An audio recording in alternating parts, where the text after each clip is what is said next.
President, members of the Council, ladies and gentlemen, I'm profoundly honored by the invitation of the College to talk to you this evening for several reasons. I see several of my teachers here, many friends, colleagues, so it's indeed an honor to be here this evening to talk to you very briefly. And I would also like to thank Dr. Darrell Matthew in particular for his liaison with me and coordinating this effort for enabling me to talk to you this evening. My talk this evening is going to be focused mainly on three areas. In the current trends in the management of lower urinary tract symptoms and BPH, with general practice in mind. So that's going to be the crux of my talk. And I'm also going to touch upon various definitions which sometimes causes confusion to family physicians and even specialists. I'm also going to give you some algorithms as to how BPH and lower urinary tract symptoms should be handled. And at the end of that, I'm going to present some very brief case scenarios, and I would very much appreciate the interaction of the audience to discuss how these patients could be managed.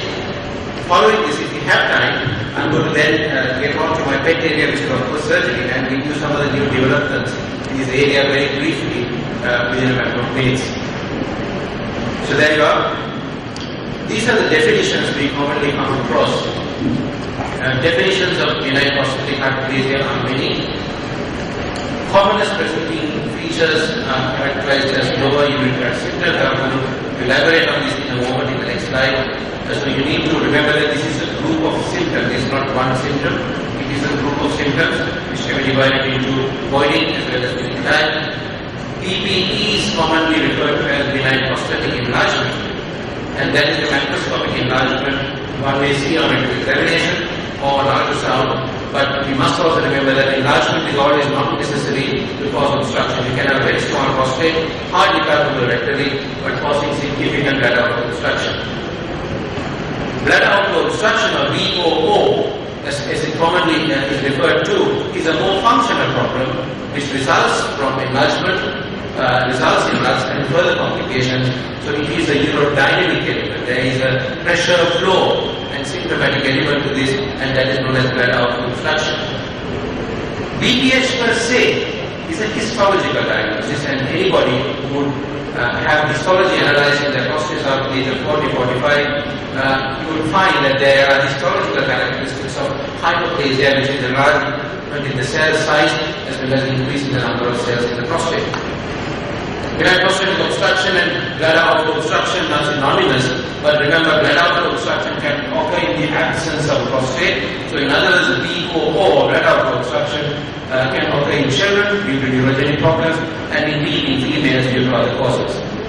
Today I'm not going to talk about LUTs arising in people other than the BPH, because the spectrum of the scope of the talk is too wide to summarize it in half an hour. But remember that the clinical entity of BPH is a combination of all three. There is an element of low urinary tract symptoms, there is an element of enlargement of the prostate, there is an element of bladder outflow obstruction, but you must remember that all three of these are not synonymous and they are not parallel to each other. In other words, all those who have LUTs may not have these two, all those who have enlargement may not have LUTs and outflow obstruction, all those who have outflow obstruction may not present with LUTs or an enlarged prostate. It is only a group of people amongst this crowd who will have all three. So that is important for us to remember. Now, what is LUTs? Lower urinary tract symptoms is the standard abbreviation which has been given by the International Continence Society, and it's an international abbreviation which is accepted. But we've got to be very, very careful about this, and we must have all family physicians must have some knowledge, and I'm sure you do, of this area of symptoms, which is the commonest presenting feature for lower urinary tract disease or prostatic disease. It is not organ specific. In other words, people who do not have prostate can have LUTs. Females can have LUTs. People with bladder dysfunction, neurogenic dysfunction, urethral problems, they can all have LUTs. So it is not organ specific. It is not disease specific. It does not tell us whether it is prostate enlargement, prostate cancer, bladder cancer, urethral stricture. It is not disease specific. It is only a group of symptoms consisting of these main three areas, which I am going to elaborate on the next slide, which tells us that there is a problem in the lower urinary tract. The lower urinary tract, as you know, is the bladder and its outflow, prostate and urethra, and in females, bladder, sphincters, and the urethra. So, lower urinary tract symptoms, when a patient comes to us with us, it only tells us that there is a functional problem in that part of the anatomy. It does not tell us the disease, it does not tell us about the specific organ. Now, the previously used term, hostatism, is now redundant, it is inappropriate, and you would understand why, because even females can get lower urinary tract symptoms and they do not have prostates. Now, this is the classification, you are very familiar with this, but for purposes of completion, I am going to run through this. Lower urinary tract symptoms are mainly of two groups. Classically, following obstruction, you get symptoms when the patient voids urine, so therefore they are called voiding type symptoms.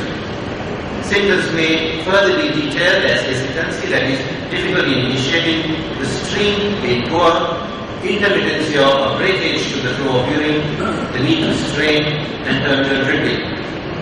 Now, we have not, sorry, there's a problem.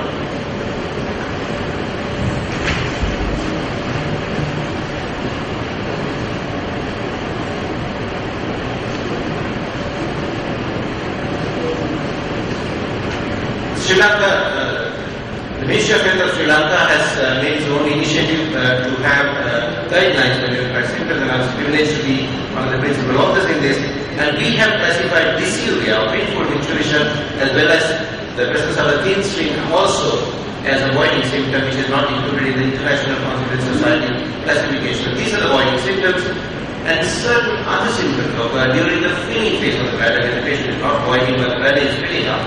And as you can understand, these symptoms are when bladder is unable to fill, they need to void frequently, and that is urinary frequency, urinary urgency, which is a desire to pass urine which is difficult to postpone, nocturia, passage of urine at night, nocturnal enuresis is involuntary passage of urine at night. So,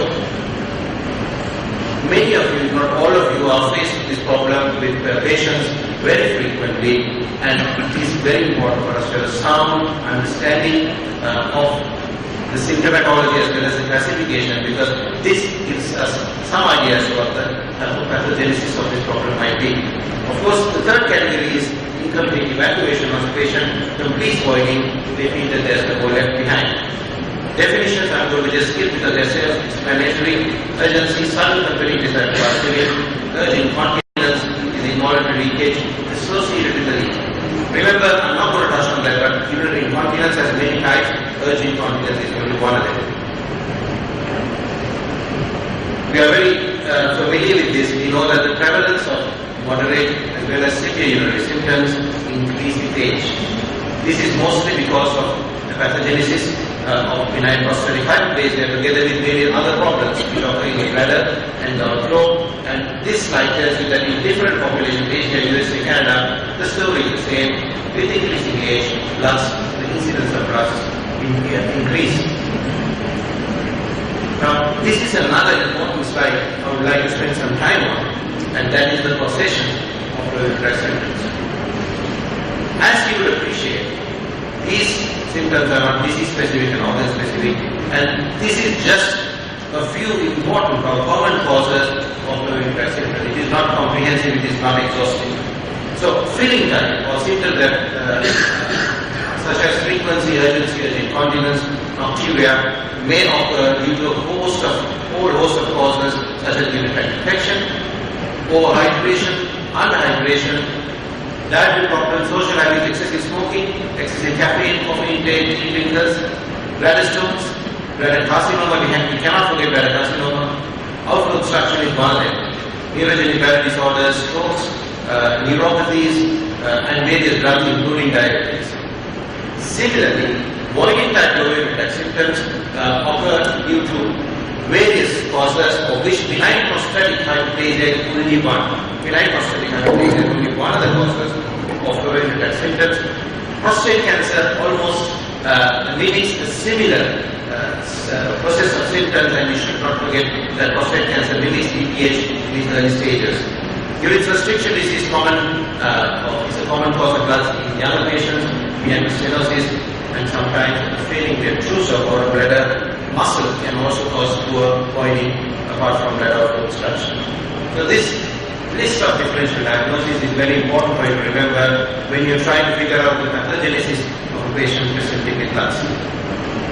I'm sure you can recall many patients who come to your office many a time with these problems, and I'm sure you'll be able to solve them all, because most of these problems, commonest causes being UTI, BPH, issues with hydration, social habits, and other disorders are commonly presented to GPs, and they can be sorted out without much of a problem during your consultation and within your GP setup itself.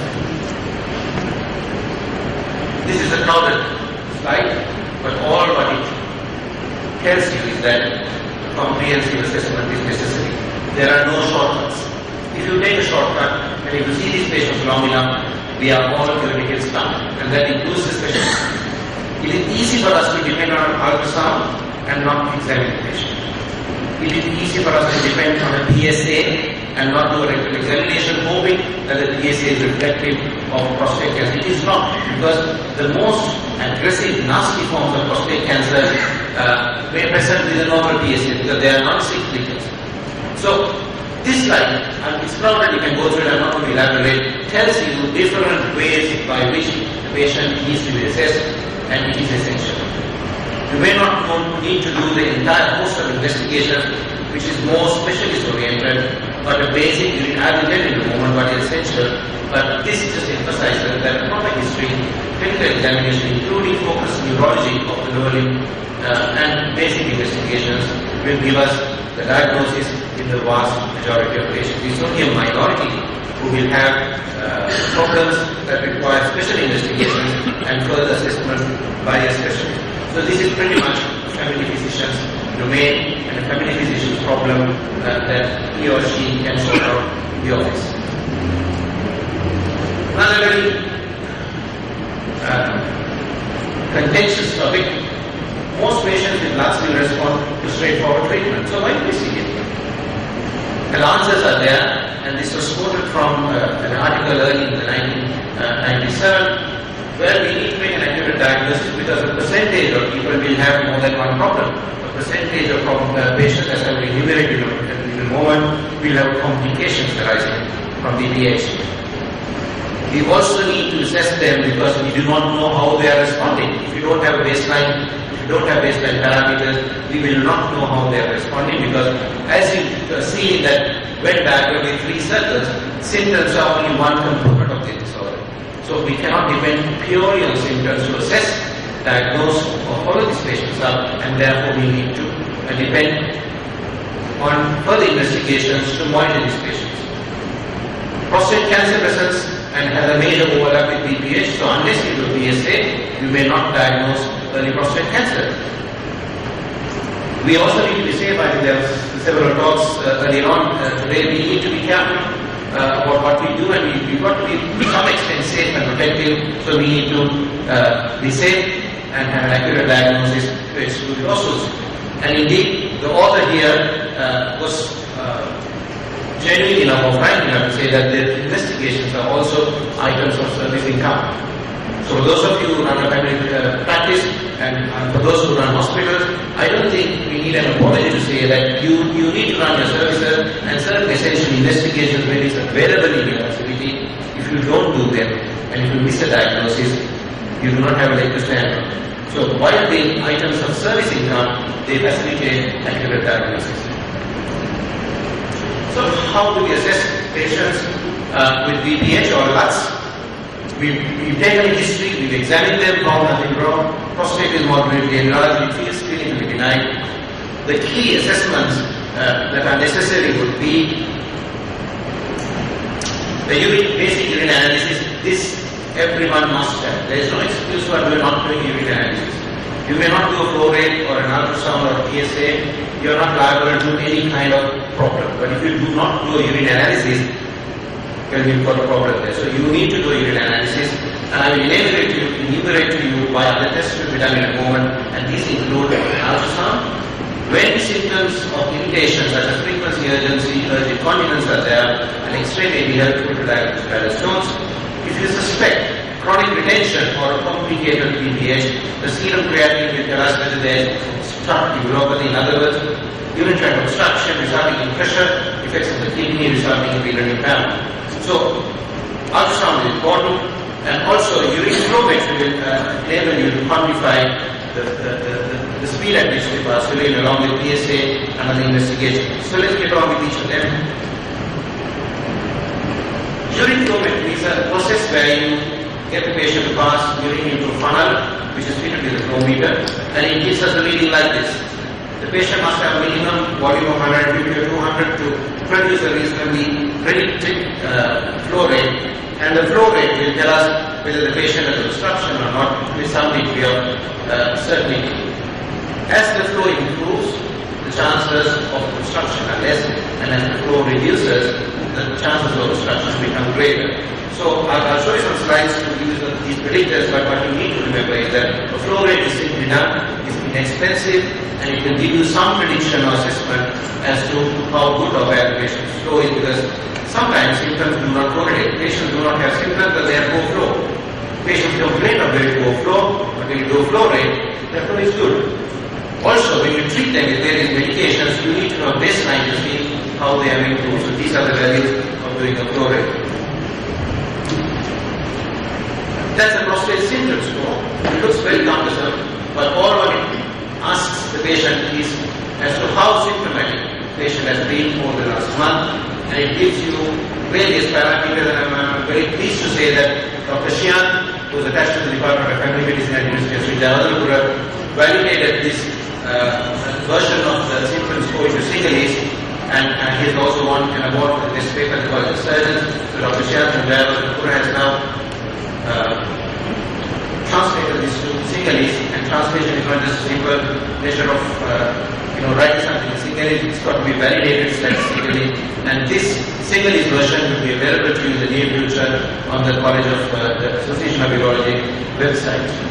Now, pay some attention to this last bit of it, which gives us the quality of life, and even if you don't do all this, even without the questionnaire, you can ask the patient, you got these symptoms, how bad are they? On a scale of 1 to 5, 5 being terrible and 0 being fantastic or no problem at all, where will you rate yourself? And that may give you some assessment of to quantify the degree of bother the patient may have as a result of low tract symptoms.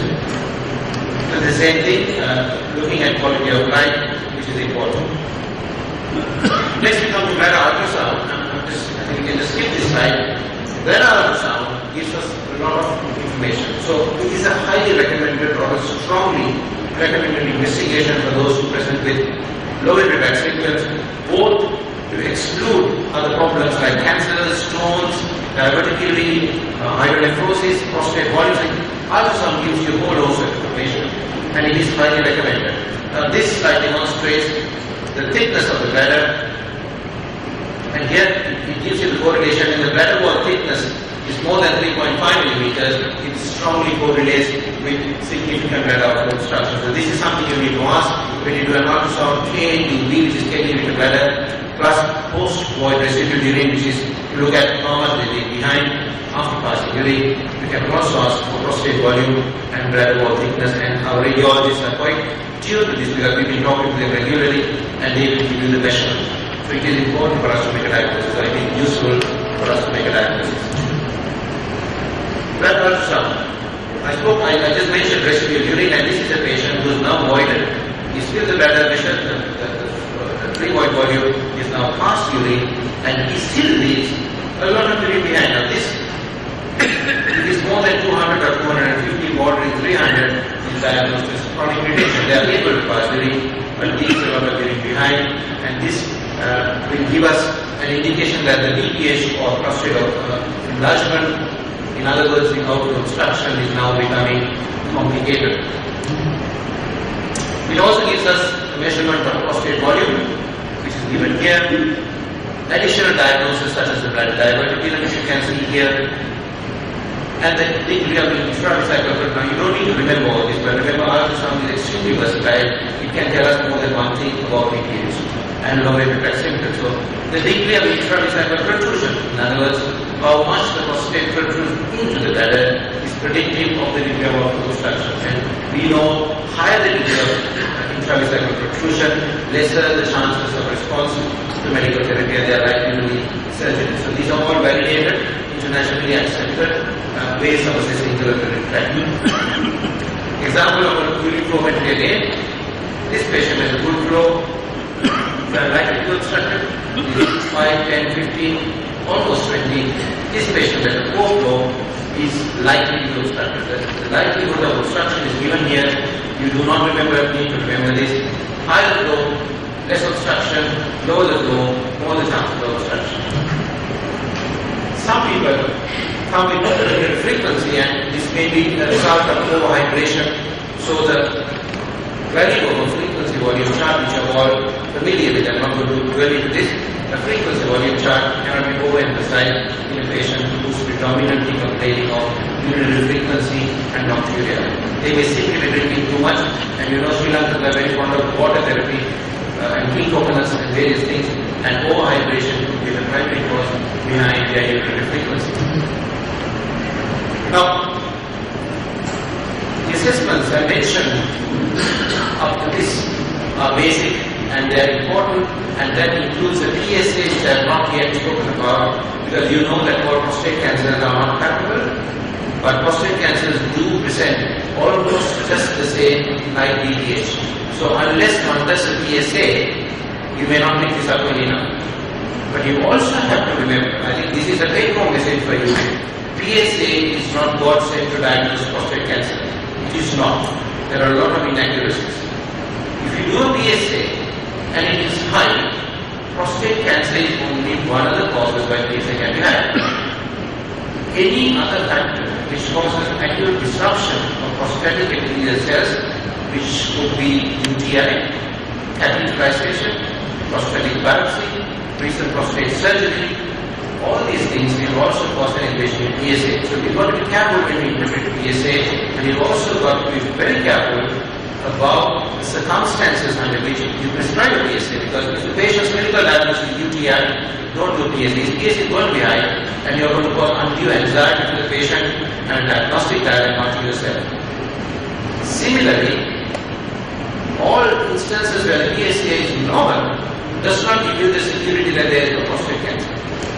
We have studies done in Sri Lanka as well as across the world to show that about 10 to 15% of all prostate cancers, and these 10 to 15% are the most difficult to treat, most nasty, aggressive, fast killers who are so poorly differentiated that they will not secrete PSA. So, a high PSA is not always diagnostic of prostate cancer. A normal PSA does not always exclude prostate cancer. So how do we combine the two? We need to examine the patient, we need to listen to the patient's symptoms, do a PSA at the correct time, and when necessary, engage in further tests. We are not going to talk about it, the talk is lots, not PSA, but remember that PSA is not always sensitive or specific. In a patient who presents with cancer, whose diagnosis is not clear, in other words, if you are not clear whether it is outflow obstruction, bladder hypersensitivity, or overactive bladder, liver problems, sphincter problems, when you are not sure, we do special tests.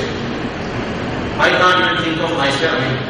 I think I can afford to say that I see quite a bit of BPH because my vocation is urology, that's what I do as a profession, apart from teaching medical students. But I can't think of more than 5 patients who may deserve this study because of a diagnostic dilemma. But when the need arises, we need to do special tests such as urodynamics, which is to do the pressures and the flows in combination with the vitropharmaceutical test when there is a diagnostic dilemma. And that's what the tracing shows. It gives you a tracing between the pressure as well as the flow of the beam, which will refine your diagnosis when you are in doubt. So it is not a primary test. You just need to know that there is something like this. So sometimes these notes, medical notes, you see these things, it is a reserve investigation. Similarly, cystoscopy is not a primary diagnosis for BPH. You need to do a cystoscopy. If your young patient comes with outflow obstruction, you think the patient has outflow obstruction, but he's too young to have BPH, it could be a stricture. And here you see a stricture in the urethra. It is not a diagnostic test of value for primary diagnosis. Also, in any patient who does not respond to medical therapy for presumed BPH, you may need to do cystoscopy because the patient may be having a stricture. So it is once again a reserve or an additional investigation that you need to do for BPH. Having said all that, this is the crux of the matter. Essential assessment includes history examination, symptom score, urine culture and full report. If the patient is over the 40s or 50s, I would say the PSA is desirable in the correct clinical setting, not in everybody. Don't do PSA when there is UTI, you're going to have it high, you're going to have overdose, and PSA is expensive, not available in the government sector, is 3,000-4,000 rupees. So be careful about when you do PSA because it's at a cost to the patient. Even if it's done through government centers, it is at a cost to the government. So these are the essential things. However, the urine flow rate, an ultrasound, and a serum creatinine is highly desirable. So what is the role of the family physician? Most patients come to you. And when a patient presents with these symptoms, it is extremely helpful for the patient, family physician, and when referral is necessary for the specialist to have this investigation set on board, which will make it a one-stop assessment for the patient even when they need specialist assessment. I'm not trying to promote urology and the practice of urology here, but it is thought that because the spectrum of diseases that is reflected by BP and low urinary tract symptoms are fairly wide, usually the patients deserve at least one consultation by a specialist, at least one. But those of you who have special interest in this area, and I know many of you do, because I interact very frequently with a number of you in this audience as elsewhere, if you think this is straightforward, this can be managed in the community, by all means do. When there is doubt, or if you think it is necessary, a single assessment by a urologist is desirable, mostly because the rectal examination is found to be more accurate in the hands of the urologist, even when compared to specialist surgery, because we do it all the time. Breast surgeons will pick up subtle irregularities in the breast more than urologists. Urologists will pick up problems in the prostate or irregularities in the prostate probably more and better than a person who doesn't do it all the time. So this is just a suggestion, but certainly open for discussion. The next area I need to talk to you about is about complicated versus uncomplicated BPH. It's very simple. Just remember these two headings, and the rest of it is very, very easy. Just forget about all this. An uncomplicated BPH simply means that the patient has benign prostatic hyperplasia with bladder obstruction, but does not have anything more than symptoms of low urinary tract symptoms. So such patients are called uncomplicated BPH.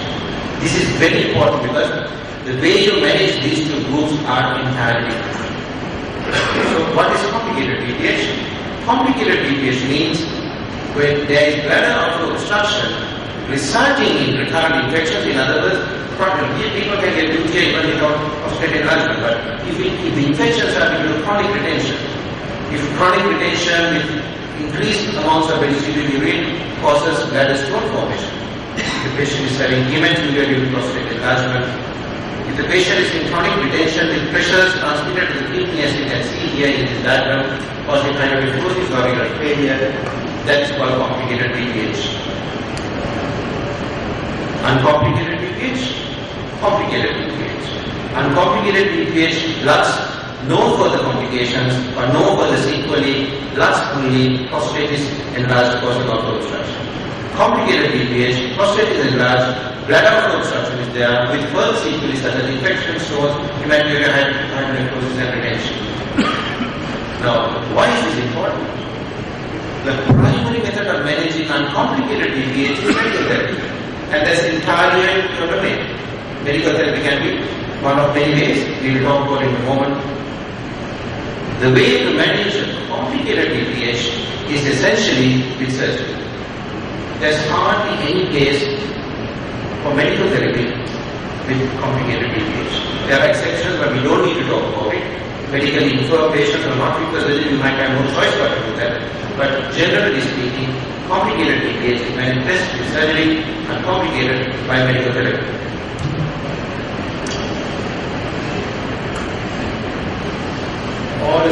physicians of urology in the world have guidelines for BPH. I'll tell you in a moment the pitfalls in that. But what this tells you is that initial history, examination, evaluation is also what is necessary. Patients can, minimally symptomatic patient can go to hospital waiting. When they are uncomplicated, they can go to medical therapy. People who have serious symptoms may choose therapy, either minimal, invasive or surgery. So I've heard this is straight from the AUA guidelines, but I think this is very American. This is something more practical for Sri Lanka. This is what the Brits use. Initial assessment, minimal burden, no complications, not so many, just like all uncomplicated BPH. When it's minimum, the bother is minimum, you can give you lifestyle advice. Don't drink too much beer. Make sure you pass your eating time. Don't make your bladder too full. Don't get yourself constipated. Avoid caffeine. Reduce your smoking. Lifestyle complications. If there are no complications, in other words, uncomplicated BPH, but the bother is more than moderate, then you will need to go to alpha blockers or medical therapy. That is the group which means medical therapy. Small prostate less than 30, alpha blocker monotherapy, terracin, tamsulosin, afluzazine, you know the trade names. I'm not going to promote any one of them, but alpha blockers will be replaced. If the prostate is larger, then there is a place to add finasteride because the volume reduction of the prostate comes in with finasteride. So it's very, very easy. You assess the patient, you do the minimum investigation, you're sure there are no complications. What is minimum? Maybe lifestyle advice. But remember, in Sri Lanka, most of the patients bypass this at home before they come to us. By the time they come to us, they are usually moderate to severely symptomatic. It's hardly ever that a minimum for the patient will come to the doctor's office in Sri Lanka. So these patients can be treated with alpha blockers, monotherapy for small prostates, dual therapy with finasteride, additional finasteride for large prostates. Remember, if you go to PSA, with finasteride after 3 months, the PSA will halve. So PSA will start coming down because the prostate shrinks and the PSA will also come down. If there are complications, this is an absolute indication for surgery, they must proceed to surgery. And in this group as well, if they are progressing with their symptoms, not responding to treatment or developing complications while on treatment, they need surgery. So I think this is as simple as I would make it. Because two simple things are sometimes not really focused. So hopefully this will give you some idea as to what the current management principles are for those with lust due to benign prostatic hyperplasia.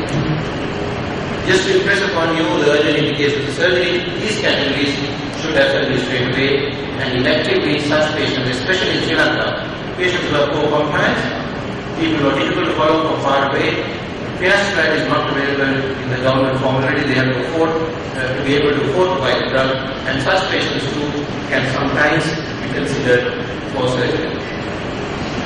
So that's essentially what I need to talk to you about. I know I've got a few things left, and with your permission, I would like to talk about the new developments in the surgical aspects of BPH.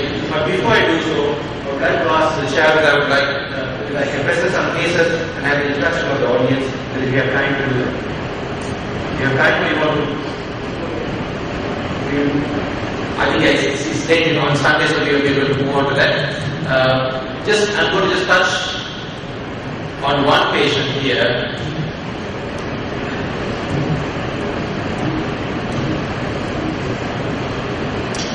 Elderly male who has fast progression of symptoms. Now don't forget that prostate cancer can progress fast or rapidly. So if a patient has those symptoms where the symptoms are progressing rapidly, we watchful of prostate cancer. This is not going to take 5 minutes. I'm just going to tell you about some of the new developments in surgery.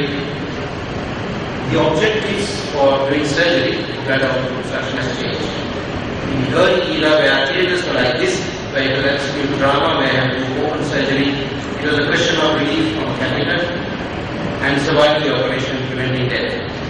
This is how it started. 50 to 60 years ago, TURP was introduced and given an early receptor-scope, and this added the possibility of relief from catheter without having open surgery. But since then, the expectations of the patients have now largely become more diverse, and now they are more concerned, apart from these factors, from preserving sexual function, ejaculation, minimizing hospital stay, reducing transfusion, and early resumption of normal activity. We've got various techniques available, and this is just on top end, this is a car that can fly, but we do not have one operation which fits into all these things, which cannot fit into all, a single operation cannot fit into all these requirements, and therefore there is a whole host of technologies as well as techniques available to treat BPH. You don't need to be spoken to about this because you all know there are transmutual techniques with saline, with glycine, which is the traditional technique, enucleation, laser vaporization, laser resection. But I can give you 10 slides on these things, but all I will say is that you need to make a forward cavity in the prostate and do it safely. This is just to impress upon you different options available, and in the availability, and all these techniques are available even in Sri Lanka now, how you might want to advise a patient on the selection of technique for prostate surgery. I've given here the advantages, disadvantages, and the clinical utility. The standard QRP, which is widely available, is cheap, safe enough, but it has certain problems, but is certainly very safe for moderate size, average size prostate in a limited resource setting such as the National Health Service of Sri Lanka.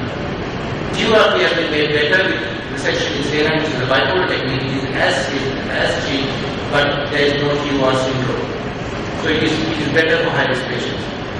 Open prostatectomy is still performed across the country because there are only 15 urologists or 20 urologists now, but has disadvantages, all the disadvantages of open surgery, but it is still an ideal technique for large prostates.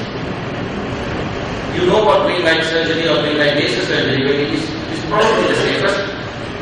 It is bloodless, but it is at high cost, and therefore, in a Sri Lankan setting, it is ideal for somebody who wants a day-case operation, younger patients who want to preserve sex life, coagulability, and for high-risk groups. Now, this doesn't mean that all others who have these operations lose their sexual potency, but green light may preserve ejaculation in addition to preserving potency. And certainly opium laser is open prostatectomy with transmutual techniques. I'm not going to dwell on these things again because time is short and Sunday afternoon or Sunday evening.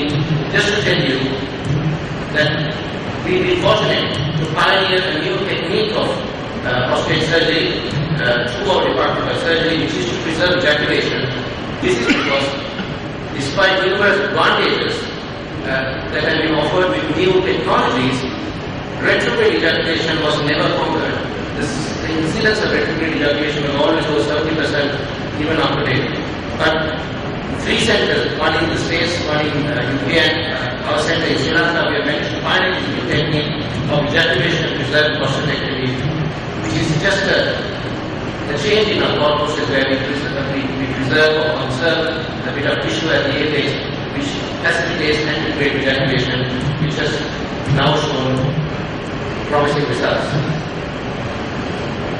I'm going to skip these slides. This is the video clip. I'm going to skip that too. So we do have these are the results.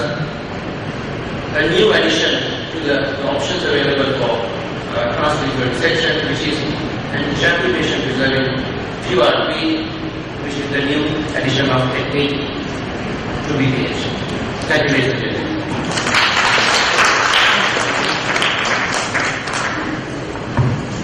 Dr. Srinath will take a couple of questions.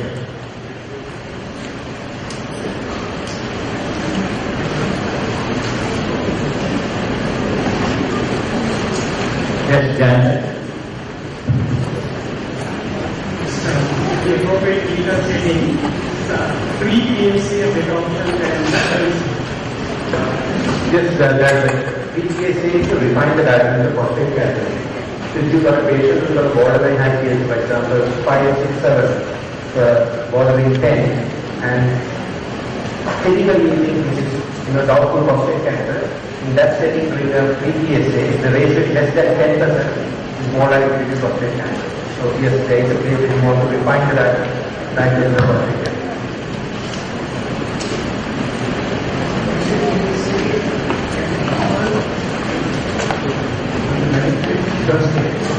Yes, sir. The highly malignant prostates do not secrete PSA, and the PSA can be normalized in their nasty. I think we have to close the session. we must thank Dr. Srinath and the presenting certificate and token will be handed over by my co-chair.